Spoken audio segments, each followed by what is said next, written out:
고민하고 있는 모습 보고 부모님이 도와줄게, 이거 너 이걸로라도 해봐, 막 그것도 안 되니까 동생 돈에 뭐 조카 통장에 있는 돈까지 막 처참하더라고요.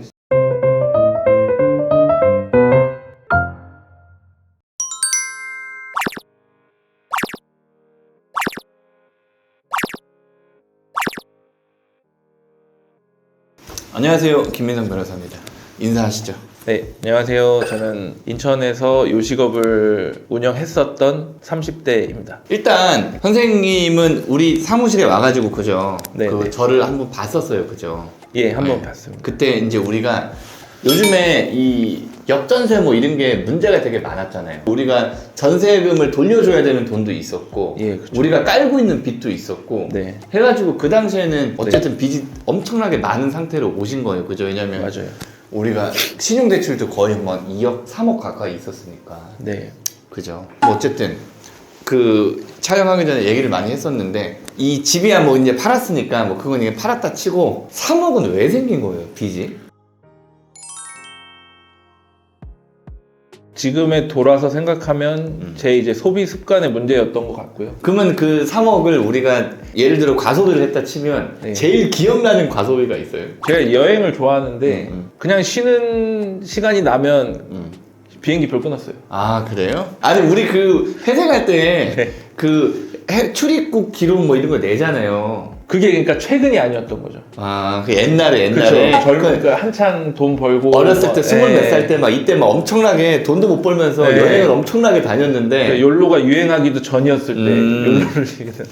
근데 그때 있었던 빚이 네. 계속 뭐 이자나 갚고 조금 야금야금 갚으면서 이제 이어오다가 정확히 말하면 뭐 원금을 갚은 것도 아니고 제 카드 한도가 늘어서 쓸 수 있는 돈이 늘면 그걸 항상 풀로 세워서 쓰고 그거에 대한 연체만 안 될 정도의 이자만 내면 되는 정도만 유지하면서 항상 나는 그게 내 돈이라고 생각했던 것 같아요. 소비 습관 자체가. 이렇게 어찌 보면은 과소비로 이렇게 빚을 졌는데 이렇게 막 깎아주고 나는 솔직히 아니 나는 뭐 의뢰인들을 위해서 일을 하긴 하는데 너무하다 싶은 생각이 들어요, 안 들어요?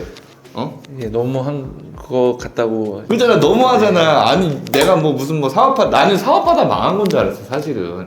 야, 3억이 사업하다 망했으면 사업을 좀 크게 했나 보다. 그럼 뭐 사업하다 망했으면 네. 그럴 수도 있지. 왜 사업하다 망한 거는 한 7천밖에 안 되잖아, 7, 8천밖에 그거는.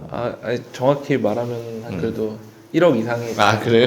돈은 사업으로. 맞아요. 제가 처음에 이제 그 시기가 참 애매해요. 그래서 그때 경기 불황이 왔었고 그 경기 침체에 제가 일을 그만두게 된 건데 예, 워낙에 이제 잘 되던 가게에서 일을 했었고 그 탄탄대로만을 걸어오던 상태에서 그만둔 거기 때문에 저도 하나 차리면 또 어느 지역에 차리면 잘 될 거라는 그런 마인드맵이 있었어요, 사실.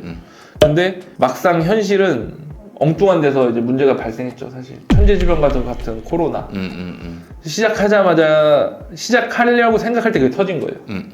그러다 보니까 이제 코로나 안 할 수도 없고, 안 할 그죠? 수도 없고 장사하던 놈이 장사 안 하고 손가락 빨고 있을 수도 없는 거고 제가 그동안 쌓았던 신용으로 인한 빚들은 산더미로 있고 근데 이대로 그때 만약에 제가 모르겠어요. 그때 회생을 안 했으면 더 빠른 재기가 있었을 줄 모르죠. 근데 이제 그런 거는 생각도 왔을 때고 어떻게든 돈을 벌어서 내 인생을 헤쳐나가야 된다는 그런 강한 의지가 있었을 때이기 때문에 빚 갚아야 되니까. 네, 그렇죠. 그리고 온 가족들의 생계를 책임진다는 그 어깨의 무거움, 가장의 무거움 그게 있었기 때문에 시작을 했습니다. 우여곡절 끝에 뭐 지인분 가게에서 처음 내 햄버거 가게를 시작한 거죠. 근데 뭐 아시겠지만 코로나 때 잘 되는 게 어디 있어요. 근데 그러면서 이제 모든 자영업자들이 다 느꼈을 거라 생각하지만 포기하신 분들 되게 많아요, 코로나 때. 근데 그 포기하려는 순간 이제 한 줄기 빛과 같은 정부 지원금. 하긴. 예. 그게 결국엔 갚아야 되는 거죠, 결국에. 그렇죠. 말은 그게 계속 지금 연장해서 네. 몇 년째 연장되는 거죠? 아니요. 그게 아니에요. 그게 아니고 그 처음에 지원을 해주고 5년 이제 분할 납부인데 1년이 네네. 거치예요. 1년 거치 4년 분할 납부. 근데 원리금 상환. 근데 한 1년 정도 버티면 좀 괜찮아지겠지. 코로나 풀리겠지. 이런 기대감도 있었고 제가 벼랑 끝에 몰려있으니까 우선 1년은 당장 1년은 뭐 거치 기간이니까 대면 받는다는 생각으로 받았던 것 같아요. 그때 당시에는. 근데 그게 결국에는 한 번이 아니었잖아요. 지원금이 뭐 1차, 2차, 그쵸, 3차. 그쵸. 근데 그거를 1차에 포기하시고 그만두신 분들은 없을 거라 생각하고 무조건 자영업 하고 계셨던 분이면 아 이거라도 해서 숨통 좀 튀자 하고 받으셨을 거예요. 그러고 나서 이게 빨리 깨달으신 분들은 그때라도 정리하시는 게 맞았다고 보는데 저도 사실 밀어냈던 것 같아요. 지금 생각하면 이게 언제 끝날지도 모르는 코로나라는 자연재해 앞에서 그냥 2차, 3차 뭐 주는 대로 할 수 있는 대로 다 받았던 것 우리가 같아요. 얼마까지 받았죠? 한 7천 받았나? 그 정도가 정부 지원금 받았던 것 같아요. 7천 정도? 뭐 2천, 2천, 뭐 3천, 뭐 다 해서 토탈 한 7천에서 8천 정도가 나왔던 것 같아요. 근데 그게 이제 말씀드렸다시피 시기가 분할돼 있지만 1년이 이제 거치 기간이 끝나면서 또 이제 상환 기간이 연차적으로 오잖아요. 그 시기가 딱 이제 12월 달, 뭐 11월 그때 이제 올해 초에 딱 몰리기 할 스케줄이었어요. 그러다 보니까 이제 하나에 뭐 1,000만 원짜리 원금 갚기 시작하면 뭐 40만, 뭐 20만 원, 40만 원 막 이렇게 쌓이다 보니까 그러니까 돈도 못 버는데 네, 돈도 못 빚이 버는데. 계속 불어나니까는 답답했겠네요. 그죠? 그러면은 우리가 이제 빚이 3억 정도였고 네. 총 우리가 얼마를 갚는 거죠? 월 변제금 80여만 원으로 36개월. 그죠? 그러면 한 10%, 그러니까 아까 보니까 9점 몇 프로 갚는 거더라고요. 예, 9점 몇 프로. 예. 그 정도면 뭐 사실은 채무의 발생 경위들을 봤을 때는 네. 사실은 뭐 상당히 좀 지금 되게 가볍잖아요. 그죠? 지금 네, 새 인생 살고. 그쵸, 엄청 가볍죠. 엄청 가벼운데 이제는 뭐 그 과소비하고 뭐 정신없이 카드 쓰다가 망했으니까 네. 이제는 뭐 그렇게 안 하실 거고 그죠? 아직까지 젊으시니까. 네. 하여튼 그렇고 우리는 엄청나게 빚이 많이 깎였다. 이제 우리가 빚이 엄청 많았잖아요. 네. 빚에 엄청나게 우리가 몰렸을 때 네. 그때가 상황이 어땠어요? 이제 점점 목을 쪼아오는 것 같은 느낌이 이제 대인 기피증까지는 아닌데 우선은 나가기가 싫어지는 게 그런 뭐 증상 중에 하나인지 모르겠지만 누굴 만나는 게 우선 싫어지긴 해요. 그리고 우선은 어떡하지가 제일 많이 드는 생각이었고 왜냐면 여태까지 신용을 그렇게 망가뜨려 본 적이 없는데 이거 못 갚으면 어떻게 되는 거지?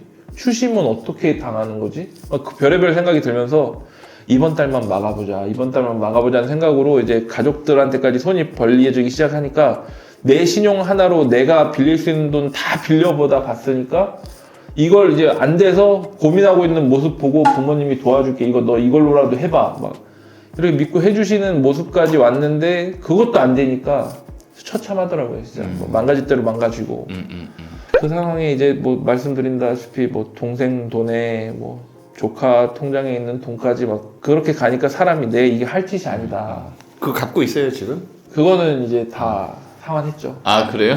왜냐면 그게 이제 뭐 그때 당시에 제가 뭐 그 조카 돈이 막 큰 돈은 아니었지만 뭐 그렇죠. 나한테 절실하게 필요했던 돈이었으니까 뭐 그쵸. 2, 300 뭐 이 정도였거든요. 사실 뭐 제가 죽기 살기로 해본다고 이제 일 다니면서 또 남는 퇴근하고 와서 가게 거 직접 배달도 하고 이랬는데 배달하다가 차 대 차나 뭐 오토바이 대 오토바이대가 아니고 제가 오토바이로 가고 있는데 요즘에 문제 많은 그 킥보드 있잖아요. 킹란이들? 킹란이한테 역주행으로 당했어요. 그러니까 이게 킥보드사 상대로 보험이 가입은 돼 있는데 이게 면책금이 100만 원이더라고요. 상대. 근데 또 면책금 그분이 또 안 다쳤으면 모르는데 나도 피해를 봤지만 그분이 또 걔가 더 많이 넘어지면서 다쳤겠지 걔가. 뭐 안정장비도 없고 하니까 막 찢어지고 그러셔갖고 그거 아직도 진행 중이에요. 사실 뭐 처리 완결이 안 되고 뭐 우리가 뭐 돈 받고 이런 게 아니고 네. 아직까지 해결이 안 됐구나. 네, 사고 그리고 나고 나서 그러면은. 그 찰나에 이틀 상간에 또 사고가 났어요. 또 일을 하는데 정신이 없으면 사고가 네, 나요. 그 정신이 없으니까 멍하니 있어. 제가 딴 생각을 막 했나 봐요. 운전하면서. 그러니까 나도 모르게 이제 또 앞에 서 있던 택시를 그땐 제가 박은 거예요. 뒤에서. 그건 제가 또 보상 그나도 보험은 다 가입하고 있었으니까 제가 그래서 막 보험 처리 비용을 한 뭐 200 얼마 또 보험금 나가고 할증되고 그랬죠. 그래서 제가 그 전에 일하던 사장님네 가게에 고정적으로 좀 돈 좀 해야겠다고 생각한 게 생각이 많고 걱정이 많으니까 오토바이는 위험해서 안 되겠더라고요. 맞아요. 오토바이 네. 위험해요. 오토바이 진짜 결국에 사고 나요. 오토바이. 그러다가 진짜 제 몸이라도 하나 잘못되면 진짜 조금이라도 이게 변제할 수 있는 돈도 못 벌게 되는 상황이 오잖아요. 그래서 이제 조금 제가 고정적으로 해보겠다 해서 이제 회생 절차를 알면서 그렇게 진행하게 됐죠. 그다음에 한 10% 정도의 변제율이 나왔고 상당히 괜찮은 변제율이고 10은 솔직히 잘 없어요. 근데 운이 되게 좋았던 거고